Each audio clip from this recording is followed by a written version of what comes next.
Hey everybody, it's Mr. Grady. Welcome to day 2 of CMA Math Academy of the new year. I'm Mr. Grady, obviously. Got Cameron here, being crazy again. And we're going to talk to you guys about two-way tables. Before we do that, though, we're going to talk a little bit about bivariate data. If you remember back before break, we covered bivariate data. It was a really memorable video. But in case you forgot, we're going to play it again. So here's a real short reminder of what bivariate data is.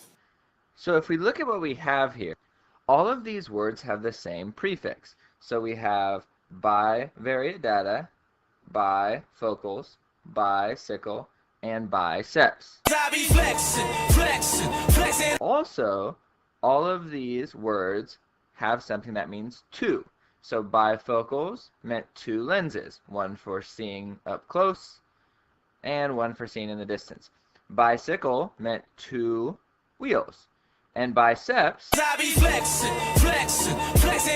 remember, have two muscles that actually attach into our shoulder muscle. So sorry, it's one muscle that splits off into two sections to attach into our shoulder muscle. So using those things that we just learned, we come up with this definition for bivariate data. So bivariate is data that shows a relationship between two variables. Alright, so now that you've had that reminder of what bivariate data means, well, let's get started with our lesson. Alright, so let's look at what we're going to learn today. You guys are going to learn how to create and interpret two-way tables of bivariate data. Now, we just reviewed real fast what bivariate data is, in case we had forgotten.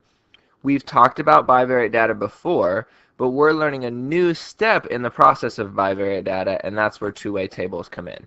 So why are we learning this? Because we've already learned about scatter plots and using them to represent our data.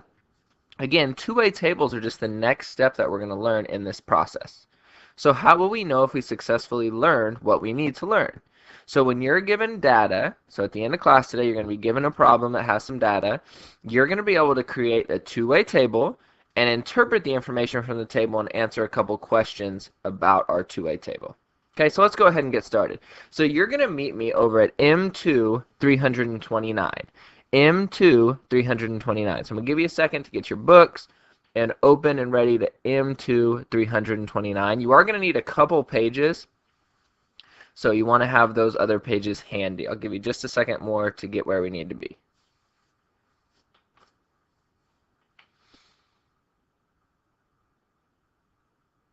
Alright, hopefully you have found your way over to M2 329. Where it says warm-up, we're actually going to save the warm-up to the very, very end. So you're going to come back at the end of the lesson today, and we're going to work a little bit on the warm-up question to our actual lesson. So you're going to flip over to 332, which looks like this page here. So it has about a paragraph, it looks like, of reading to do, and then a giant table. Now, I'm going to be honest with you guys. Before break, I can't speak for Mr. Schrag's class, but for my class, we've started to get a little lazy on reading. When we are reading as a class, if the teacher stops, everybody's got to read the next word. So if we don't do that, I know, like I said, I know speaking for my class, I'm going to pause the video, I'm going to rewind it, we're going to do it all over again. So I need everybody following along and everybody reading along with me. So again, we're on the top of 332 where it says Miss Carter. Anytime I stop, every person in this room is following along, so we can get this right the first time. Okay, so let's do this together. Alright, here we go. So it says, Miss Carter is an athletic coordinator at Liberty Middle. She is developing an after-sports program. Miss Carter has a budget to follow and needs to determine which she will include in the... She surveys students in her grade class in order to determine which sports the students. The results are shown in the table. Okay, so we've got all of our information. We know Miss Carter, she surveyed the students, and here's what the results were. So I'm going to go to the next one. Here is our table. So you have this in front of you. Now, if you look, our table has 3 columns. We have a column for name. We have a column for gender and a column for favorite sport, and then it just continues into our second column, name, gender, favorite sport. Okay? Down below, question 1 says, identify the variables in the table. Well, when we think of variables, we think of the independent and dependent variable, or our x's and our y values. So it's just saying which of these is going to be the x, which of these is going to be the y. Now, it's kind of hard to decide because there's 3 columns instead of just 2. But I want you to think back to the other day in class when we surveyed our whole class about how many siblings you had and how many pets you had. So even though your name was attached to your siblings and pets, your name didn't count for anything on our scatter plot. So it's the same thing here. Where it says name, that really doesn't matter. It's not a variable for us. But gender and favorite sport are a variable. Now remember, we know that in our first column, that value always represents x. So let's go ahead and let's put an x up where it says gender. So we have an x for gender. And if gender is x, then we know favorite sport has to be y. Same thing over here on the next side. Gender x, favorite sport is y. So if we come down to the bottom, you're going to answer this now. Identify the variables in the table. So you're going to say that our x variable or our x value equals something. That was either gender or favorite sport. And then you're going to say our y variable equals something else. So you're down at the bottom. So I'm going to give you a second. Fill in your answer for our variables for x and y. Now, if we flip over to 333, again, we have a little more reading to do. Like I said it earlier, I know this is a lot of reading, and it's kind of weird reading to a screen, but we need everybody participating. That's the way you get the most out of it. So everybody following along. When we stop, you're picking us up, reading the next word. All right, here we go. So at the top of 333, it reads, previously you explored between 2 variables whose data were quantitative. Everybody say quantitative. Or numerical. Say numerical. Not all data are. Okay, so let's stop for 1 second here. Where it says quantitative and numerical, all that means is it's a number. So it's saying up until now, everything's been a number. It's been quantitative or numerical, everything's been a number. Then it reads, not all data are numerical, or not all data are numbers. So we're ready for where it says data that can be grouped. So you're going to follow along and read where I stop. Data that can be into categories are called categorical. Everybody say categorical. Or qualitative. Say qualitative data. Okay? So when it's not a number and it's a category, we call that categorical data. So when it's not a number, it's just a category, we call it categorical. Okay, let's go down below to the next paragraph. Again, everyone following along. One method of categorical data is in a two-way.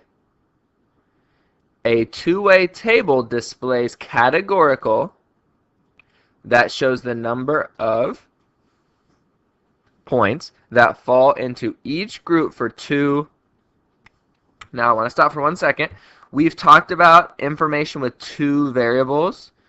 This was a word that we just reviewed before this. Okay, so I'm going to give you about 5 seconds. I want you to turn to your table partner, see if you can remember what you call data that has 2 variables. Go. Alright, so let's see if we got this. So on 3, we're all going to say the word we think. Hopefully we all got it. That means data with 2 variables. Ready? On 3. 1, 2, 3. Okay, we should have said bivariate. And if you did, good job. And I want everybody to write this down. So this is bivariate. Okay, that's bivariate data. Okay, so the very last sentence here, we're almost done. You guys are doing awesome. Says, one variable is divided into, and the other is divided into. Okay, now it might seem silly, but we're going to do this.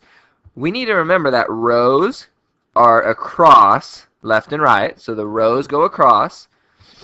And we call columns, those go up and down. So in a table, rows go side to side and columns go up and down. So let's continue to look a little further down the page on M2 333, and we're about to the time where you guys get to work. You guys have done great. Hang with me. We're almost there. So it says worked example. We're in that box. Really, there's very little of this work. You guys are going to do a lot of the work. So let's start to read again. Everybody following along. I know this is a lot of reading. You guys are doing great. So it says, up at the top, the two-way table displays the sports of students in Miss Carter's 8th grade. For example, you can use the two-way table to the females who preferred. Okay, so now we have 2 bullets we're going to read. There are 2 groups for the variable. The 2 groups are male and. So what it's saying is, when we talk about gender, there's 2 types of gender, male and female. Okay, let's go to the next bullet. There are 4 groups for the sport.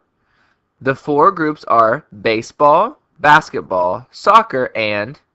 So again, it's saying for our other variable, talking about favorite sport, there's 4 different answers they could have.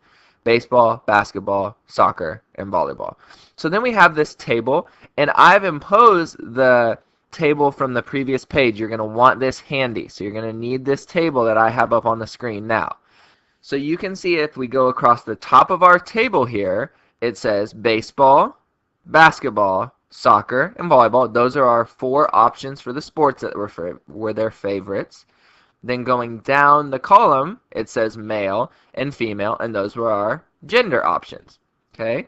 The only thing that's filled in so far is 5 tally marks underneath soccer and a cross from female. So what that tells us is that if we counted up all the female soccer players over here in this table, there would be 5 of them. So again, they have to be female and they have to pick soccer to go in this. 5 tally marks. So here's what you're going to do. You're going to go through and you're going to count all the remaining to fill in this table. So like you're going to start with males who like baseball. So over here you start at the top and you go down until you got, oh, here's Alex is a male that likes baseball. So there's 1. You're going to go through again. Okay, no more there. Oh, down here, Bert is a male who likes baseball, so there's 2. So you get the point of this. So you're going to go all the way through, and each time you come to somebody that fits what we're looking for, you're going to put a tally. So I had crossed 2 of them, so I'm going to have 1, 2. Now, you're going to continue on. Don't take my word that there's only 2, because there's more. You're going to keep going on, and then you're going to fill in the whole rest of the table. So I'm going to give you 2 minutes to go through and tally mark all across the table what fits for gender and favorite sports. Ready? Go. Alright, so hopefully you've had a chance to finish up your tally marks. I'm going to give you 20 seconds here to compare with your table partner. If your table partner won, you're going to cover all of the baseball and basketball information. That's what the 1s are covering.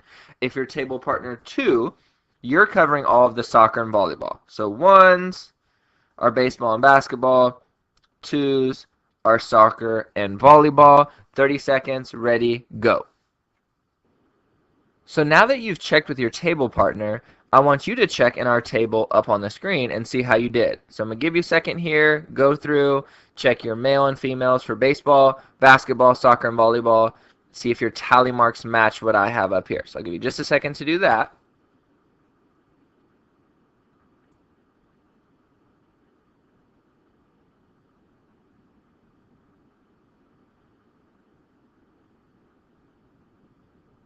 Okay, now that you've checked your work with mine, again, we're on 233 at this table that you just finished. You're going to use this information from the tally table to complete the table and answer the questions on M2 334, which is the next page. Now the table over here is a little bit different.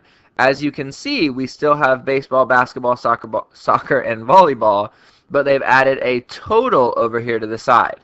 Same thing with gender, male, female, and then a total. So let's talk about how I got these numbers here. So I noticed that for males who chose baseball, that number ended up being 3. So I put a 3 in my frequency table. So this is a little bit different. It's not a tally mark table. This is going to be where we use the actual number, which is a frequency table. Okay.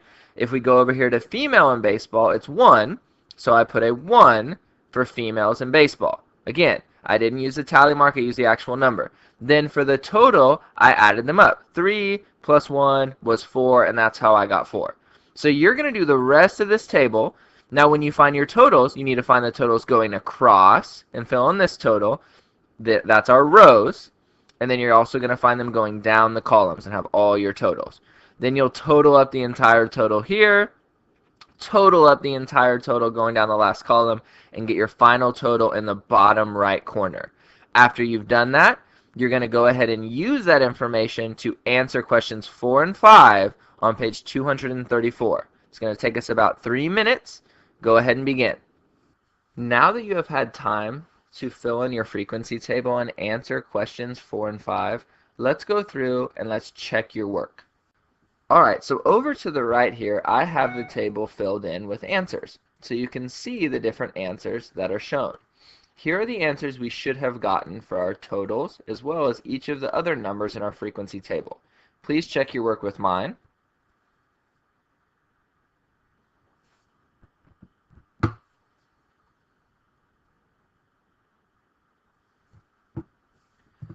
After you've checked your work, let's also go ahead and look at our answers, because this is important the first time we go through this. So number 4 asks us to add the total number of male and female students, then add the total number of students who preferred baseball, basketball, soccer, and volleyball. And what does this tell you? So I simply stated the total number of males and females was 30. Again, I got that from adding males and females, going over to the totals. 14 males, 16 females. The total for all of them was 30. Further, I said, the total number of students who preferred baseball, basketball, soccer, and volleyball was also 30. So again, total, baseball, basketball, soccer, and volleyball was also 30.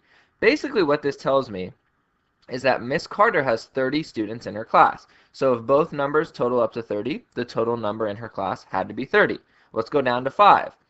Which sport is the least favorite and most favorite? So let's check what people said. So which is the least and most favorite of the students? So what I've done is I answered the least favorite amounts, because I don't want to give you all the answers. So we're going to check the least favorites, and then you're going to have to check your most favorite with your table partner. So it says, which is the least favorite and most favorite of the students? So baseball is the least favorite of all the students because only 4 students chose it. So if we look up here, baseball, only 4 students chose baseball. I'll give you 10 seconds real fast. Talk with your table partner. Which was the most favorite of all the students? Go.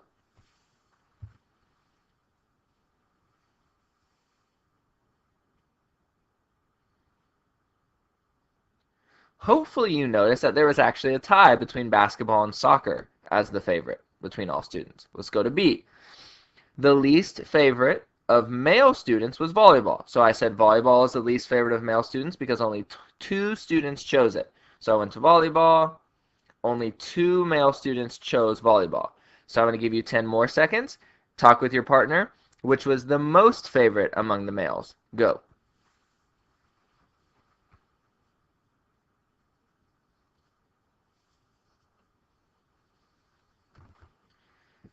So hopefully you and your partner discovered that basketball was the most favorite. Again, males, only looking at the males, basketball had the biggest number of 5.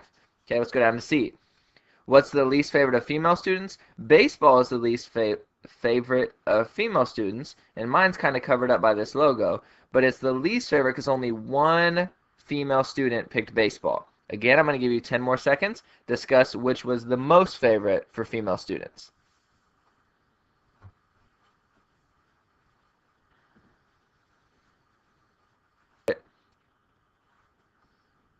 And hopefully you discovered that volleyball with 6 was the favorite for female students, or the most chosen for female students. So there's one other thing that we're going to do with this before we move on to your independent practice. And what we're going to do is we're going to find some percentages just to remind ourselves how to do that. Because on your independent practice, it's going to ask you about finding percents. So it might, for instance, say, what's the percent of female students who like basketball? Or what's the percent of female students who like soccer? Or what's the percent of all students who like baseball? So things like that. So we're going to do a couple of them. So we're going to go down and we're going to use what they've already given us to help us out here. So I want you to look at your first section. Remember, the first question that we discussed was least and most favorite. And we said which was the least or the most favorite of all students. And my answer for least said baseball is the least favorite of all students because only 4 total students chose it. So we're going to figure out what that percentage, what 4 would be as a percent. So basically we're figuring out what percent of students liked baseball. So we come up here, it was 4. Remember, percent is a partial or a part. So for us it's 4 out of a total. So if we look over here, the total amount of students is 30. So we're going to have 4 out of 30 as our fraction that we're dividing. So we're going to write this down below in that section. We're going to have 4 out of 30. Okay. So remember, it's part of a whole. We want to go ahead and divide this. So I'm going to give you a second. I want you to divide 4 divided by 30. See what that gives you.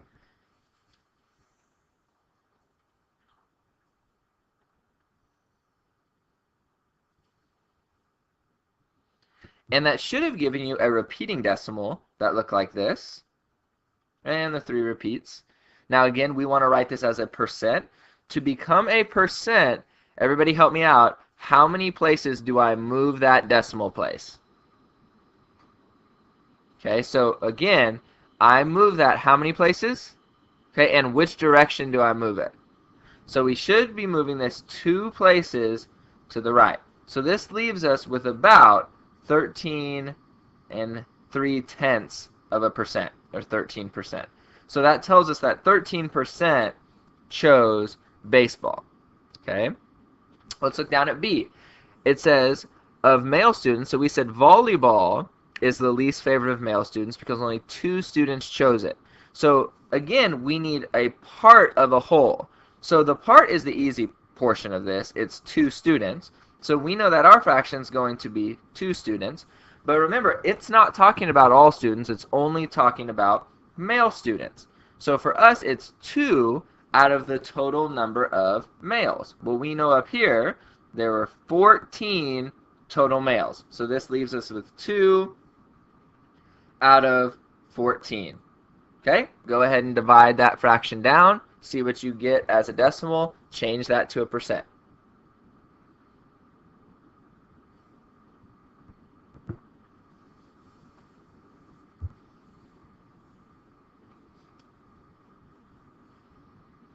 And that should have given us 14 hundredths. And it does have some more numbers. We'll give it one more decimal place. That we'll give that 2. So as we move our decimal 2 places to the right, this would leave us with 14 2/10%. And again, that's saying that 14 2/10 of our students that were male chose volleyball. So not a very big percent. Okay, so here's what I want you to do. I want to see if you can figure out what percent of female students chose baseball. That's the very last one, C. And then after that's done, we're going to move into our closing activity where you guys get some work time. So you're trying to figure out C, how many female students chose baseball, what percent. Okay, go.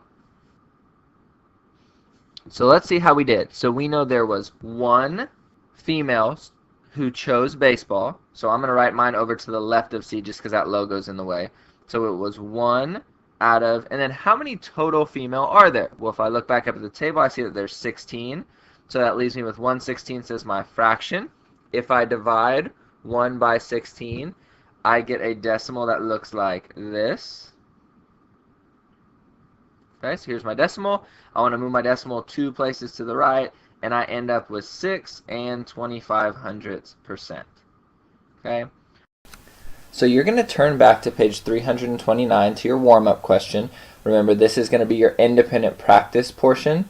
As you can see, since this is still our first day and we're learning, and we haven't really talked about setting up a table too much, I've given you a little bit of help, and I've given you our labels going across our rows and down our columns. I also added on a total row and a total column, so you need to do that as well. So you're going to take the information, you're going to fill in your two-way table. You're also going to answer 3 questions about percents. Remember, a percent is a part of a total. You divide that to get the percent. Ready? Begin.